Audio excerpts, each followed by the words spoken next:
Nothing illustrates engineering design better than a mobile phone. In fact, the definition of engineering might be something like design with real-world constraints. Here's the 7 major constraints that govern the choices made by an engineer in designing a cell phone.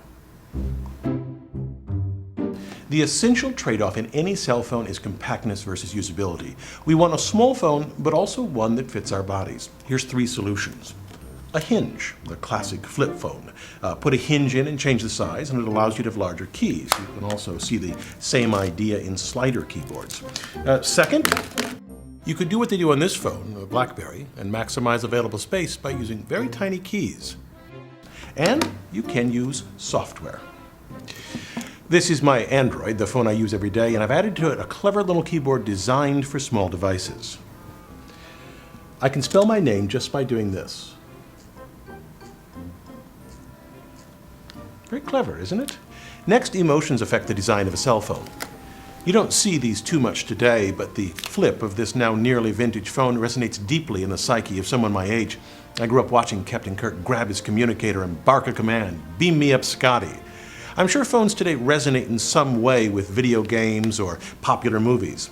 Now, next, in making a compact design, an engineer considers energy. In the 20 years or so that I've been using a cell phone, they've shrunk. Hold on. Look at how huge this vintage brick phone is from the 1980s. This isn't even one of the first ones. It's one of the later ones called an Ultra Classic 2, slightly smaller than the first phones. It weighs just over a pound, and it seems to be mostly battery.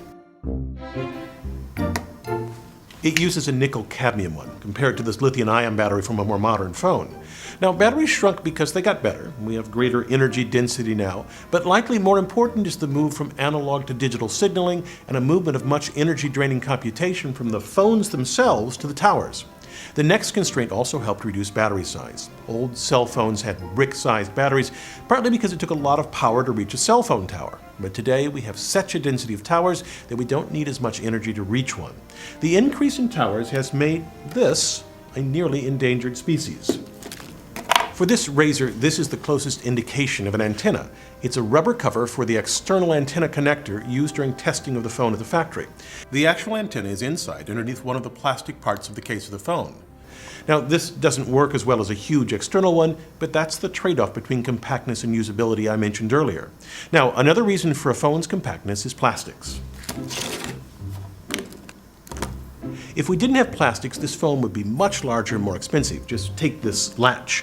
Imagine how bulky some kind of clasp would be. The fact that this plastic gives a little bit and pops back into place makes this simple, small fastener possible. The phone's designer needed a deep knowledge about how plastic behaves so it could be used thousands of times without wearing out. The insides, the way a phone operates, reflects yet a 6th design criteria. On most modern cell phones, you'll find something called enhanced or E911. In an emergency, an operator can locate the phone to within several hundred feet. Typically, it doesn't use true global positioning, but instead assisted GPS, in that it uses the location of cell phone towers to triangulate.